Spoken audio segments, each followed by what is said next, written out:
नमस्कार मित्रांनो, आज आपण सूक्ष्म आणि लघु उद्योगांना वित्तीय सहाय्याच्या ज्या काही योजना असतात त्या योजनांविषयी संपूर्ण माहिती आजच्या या लेखात बघणार आहोत। खूप साऱ्या योजना आहेत, त्या योजना तुम्हाला इथं बघायला मिळतील।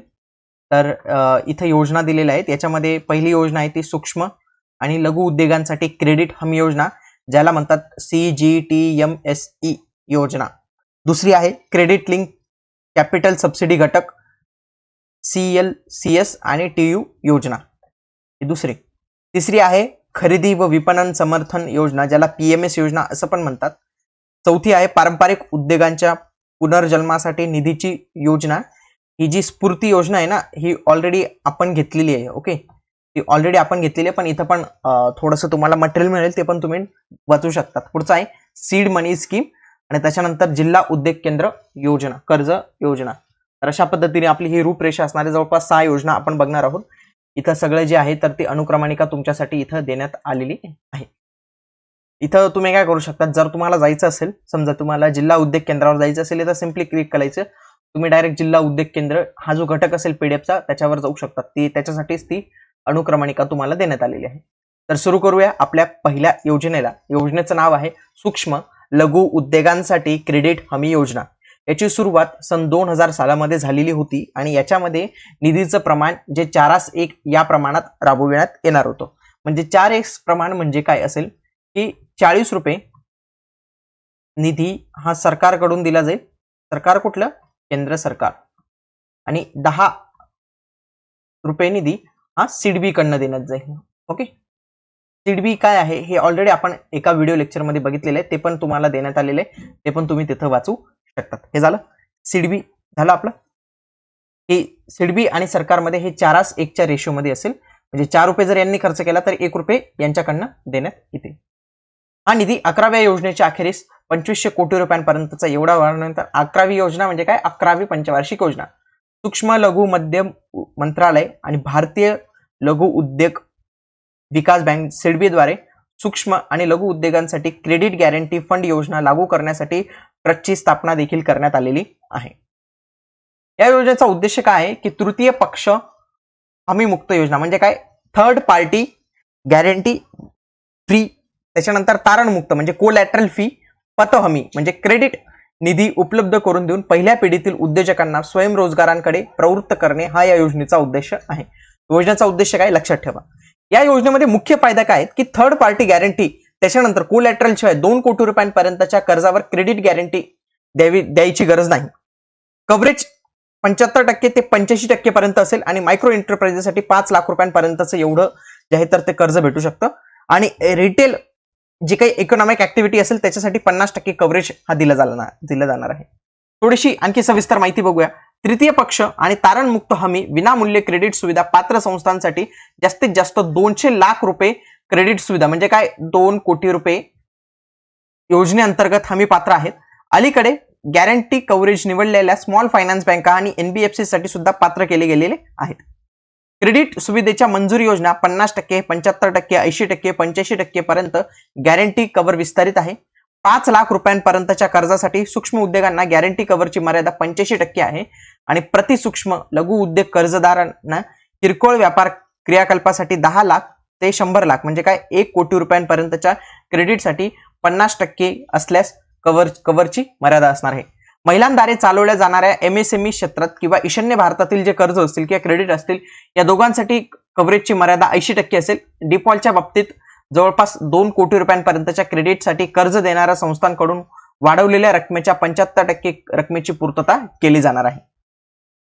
या योजनेविषयी काय करायचे, फक्त वाचून ठेवायचं एका वेळी। ओके, या योजनेविषयी जे आहे ना तर ते वाचून ठेवायचं। एक्झाम मध्ये कुठली योजना विचारू शकतात आणि तुम्ही योजनावर इझिली तो प्रश्न सॉल्व्ह करू शकतात, एवढी काही अवघड योजना विचारले जाणार नाही। पुढची आहे क्रेडिट लिंक कॅपिटल सबसिडी घटक योजना। ही योजना आहे ना, म्हणजे या सगळ्या योजना तुम्हाला इंग्लिशमध्ये पण मिळतील बरं का। इंग्लिशमध्ये पण एका वेळी रीड करून घ्या। कधी कधी कसं असतं, मराठीमध्ये काही शब्दांचे अर्थ वेगळे निघतात, इंग्लिशमध्ये वेगळे निघतात, परंतु इंग्लिश जर मराठी वाचलेलं राहिलं तर तुम्हाला तेवढं काही डिफिकल्ट जाणार नाही।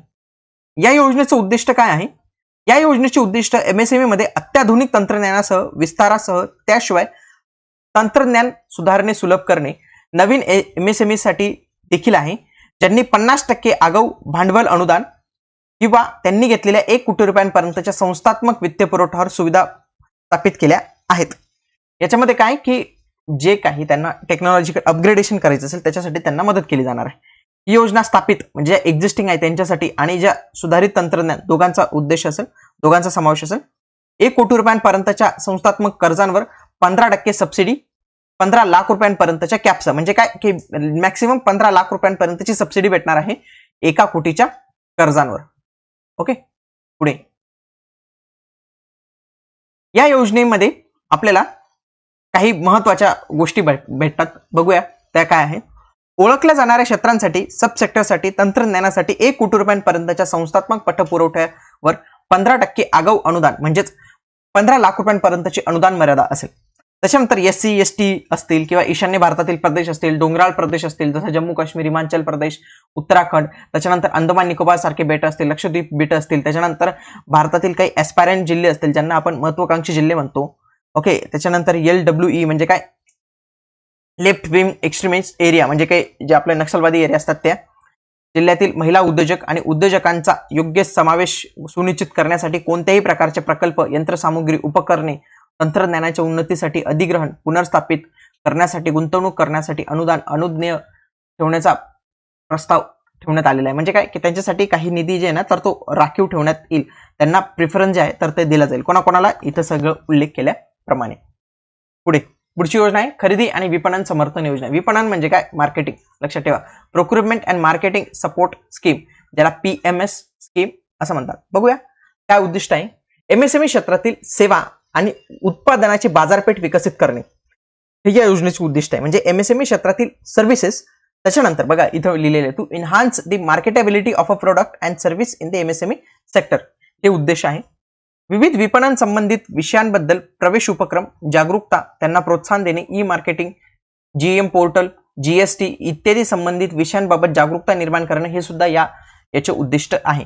To create awareness about the trade fairs, digital advertising, e marketing, GST, GM portal, public procurement policy and other related topics यांच्याबद्दल जागरूकता निर्माण करणे. मुख्य फायदे काय असतील. देशांतर्गत प्रदर्शन, व्यापार मेळ्यांमध्ये वैयक्तिक MSMEचा सहभाग म्हणून यांना प्राधान्य दिलं जाईल. विपणन हाट जे वेगवेगळे हाट होत असतात बघा, HAATA हाट जे वेगवेगळे होत असतात ना, मार्केटिंग हाट, आधुनिक पॅकेजिंग तंत्रज्ञान विकसित करण्यासाठी MSMEची क्षमता विकसित करणे. देशांतर्गत व्यापार मेळा आणि प्रदर्शन जागरूकता कार्यक्रम, राष्ट्रीय आणि आंतरराष्ट्रीय कार्यशाळा, सेमिनार, विक्रेता विकास कार्यक्रम यांसारखे कार्यक्रम आयोजित केले जातील. आणखी सविस्तर माहिती बघूया. याच्यामध्ये जो पहिला पॉइंट आहे तो आहे की देशांतर्गत वेगवेगळे जे प्रदर्शने भरली जातात, वेगवेगळे जे काही व्यापार मेळे भरवले जातात त्याच्यामध्ये या MSMEचा सहभाग असेल. वर्ग 1 चा जो असेल म्हणजे A क्लासचे जे सिटीज असतील ना, A क्लास किंवा मेट्रो सिटी जे असतील ना त्यांच्यासाठी जास्तीत जास्त 1.5 लाख रुपये. जे B कॅटेगरीचे शहर असतील, डोंगराळ शहर असतील, जम्मू काश्मीर मधील शहर असतील, ओके, त्याच्यानंतर NER मध्ये असतील आणि इतर शहरांसाठी 1 लाख रुपयांपर्यंत आणि इतर शहरांसाठी 80,000 रुपयांपर्यंत कमाल पर्यंतचे जास्तीत जास्त अर्थसंकल्पीय त्यांना समर्थन देण्यात येईल. मंत्रालय किंवा DC द्वारे देशांतर्गत व्यापार मेळावे आणि प्रदर्शनात सहभाग आयोजित करणे. म्हणजे काय की ते ज्या सहभागात जातील, मेळाव्यात जातील तर त्यांना तिथं जे आहे तर ते या वेगवेगळ्या मेलांद्वारे त्यांना जे आहे तर तो सपोर्ट भेटणार आहे. कुठं प्रोक्युरमेंट आणि मार्केटिंग मध्ये त्यांना तो सपोर्ट भेटणार आहे. कोणता सपोर्ट भेटणार ते आपण ऑलरेडी बघितलंय की मेट्रो 1 चा जो सिटी असेल त्यांना मेट्रो 1 ची जशी सिटी असतील त्यांच्यासाठी 1.5 लाख रुपयांपर्यंतचं भेटेल.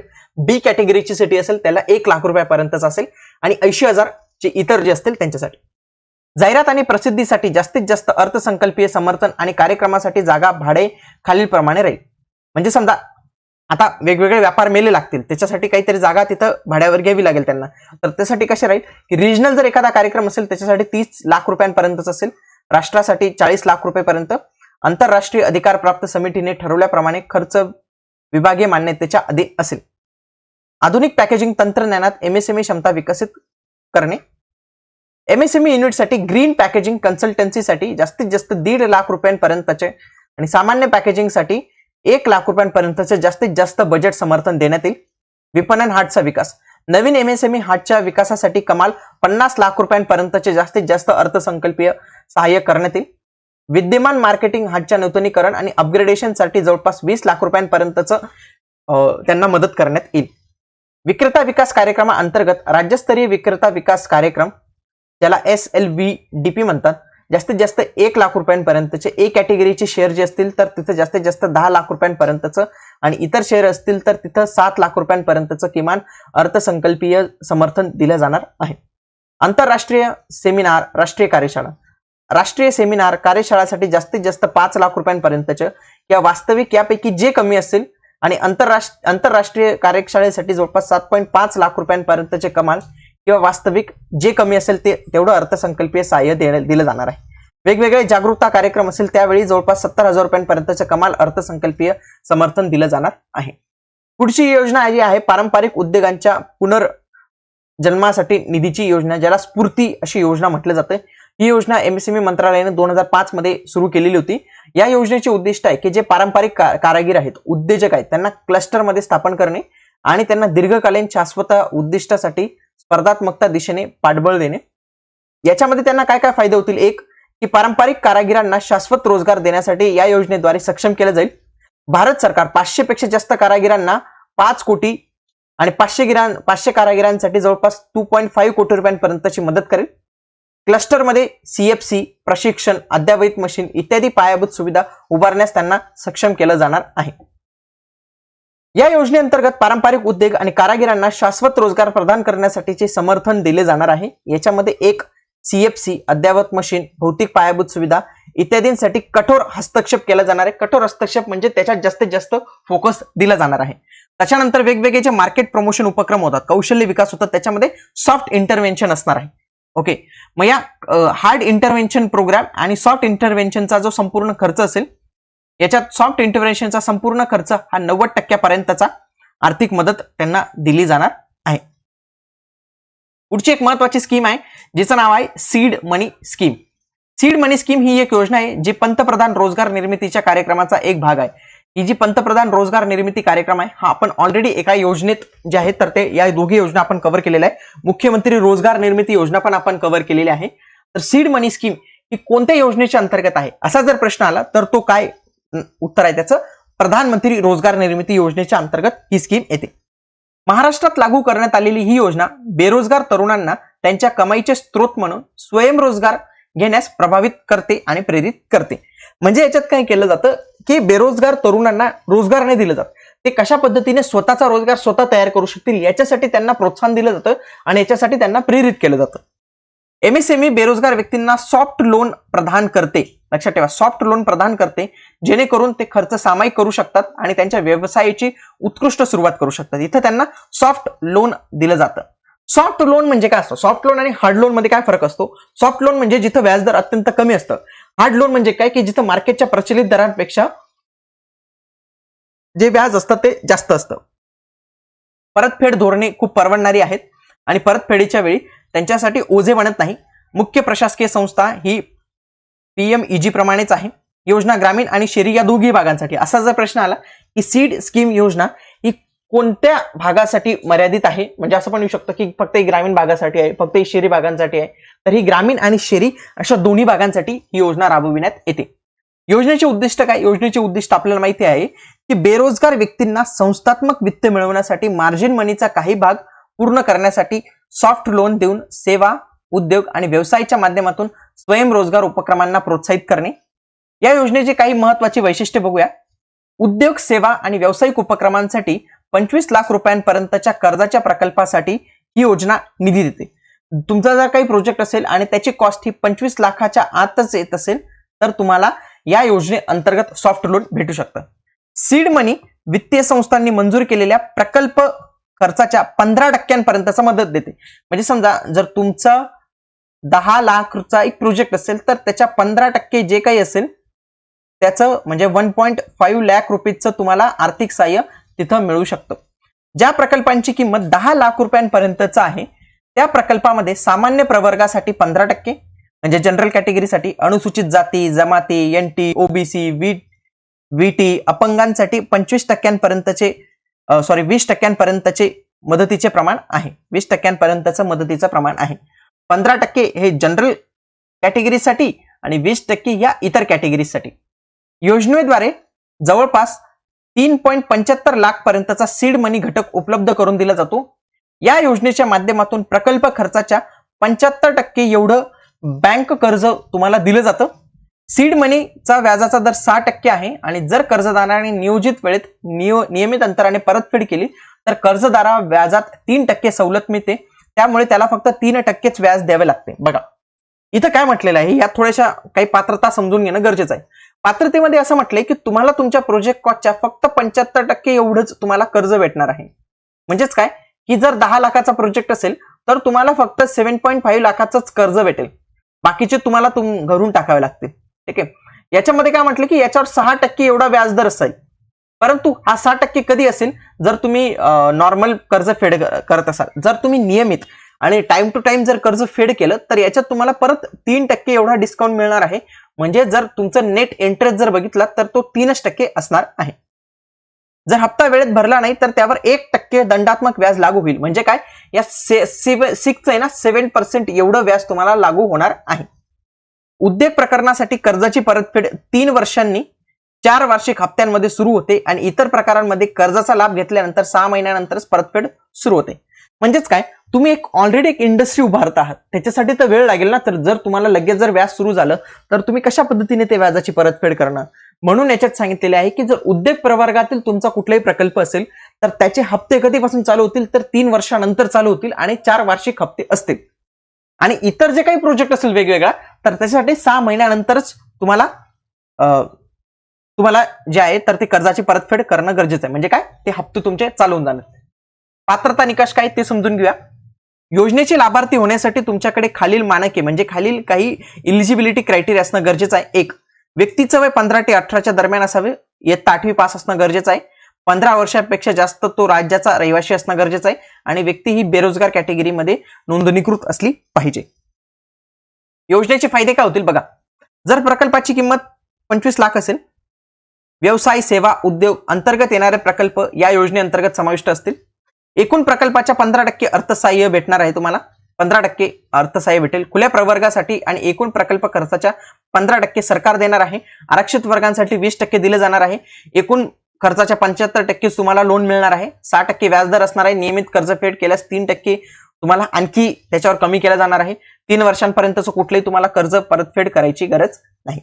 बघा ही सीड मनी स्कीम आहे ना अत्यंत महत्वाची आणि मी एकदम व्यवस्थित दिलेली ही माहिती. तुम्ही व्यवस्थित ती वाचून घ्या आणि व्यवस्थित पाठांतर करण्याचा प्रयत्न करा. सीड मनीवर शक्यतोवर प्रश्न येऊ शकतो. पुढे जाऊया. जिल्हा उद्योग केंद्र कर्ज योजना. स्वयंरोजगारासह रोजगाराच्या संधी निर्माण करण्याच्या दृष्टिकोनातून निम शहरी आणि ग्रामीण भागातील छोट्या उद्योगांना चालना देण्यासाठी मार्जिन व सीड मनीच्या स्वरूपात आर्थिक सहाय्य प्रदान करणे हे या योजनेचे उद्दिष्ट आहे. बघा इथं काय म्हटले की सेमी अर्बन एरिया. इथं बघा इथं शहरी योजनासाठी ही योजना म्हणजे ही जी स्कीम आहे ना तर ही लागू झालेली नाही. असा प्रश्न आला की जिल्हा उद्योग कर्ज योजना ही शहरी भागात लागू होते तर नाही, ही शहरी भागासाठी नाही आहे, ही सेमी अर्बन आणि ग्रामीण भागासाठी लागू आहे. ज्या या युनिटची प्लांट आणि मशिनरींवरची गुंतवणूक 2 लाखांपेक्षा जास्त नाही त्यांनाच मार्जिन मनी सहाय्य अनुज्ञेय आहे. 1 लाखांपेक्षा कमी लोकसंख्या असलेले सर्व शहरे आणि ग्रामीण भाग यात समाविष्ट आहेत. मदतीची मर्यादा ही एकूण गुंतवणुकीच्या 40% किंवा 40,000 जी सामान्य प्रवर्गातील उद्योजकांच्या बाबतीत असेल आणि जी SC ST असतील त्यांच्यासाठी 30% तुम्हाला भेटणार आहे किंवा जास्तीत जास्त 60,000 रुपयांपर्यंतची मदत तुम्हाला भेटणार आहे. म्हणजे काय जनरल कॅटेगरीची असणार तर 40,000 रुपयांपर्यंतची मदत भेटेल. SC ST असेल तर 60,000 रुपयांपर्यंतची तुम्हाला मदत भेटणार आहे. कर्जावरील राज्य सरकारचा व्याज हा 4% असून त्याची परतफेड 7 वर्षांच्या आत करायची आहे. ही योजना विशेषतः ग्रामीण कामगारांसाठी अत्यंत उपयुक्त ठरणार आहे.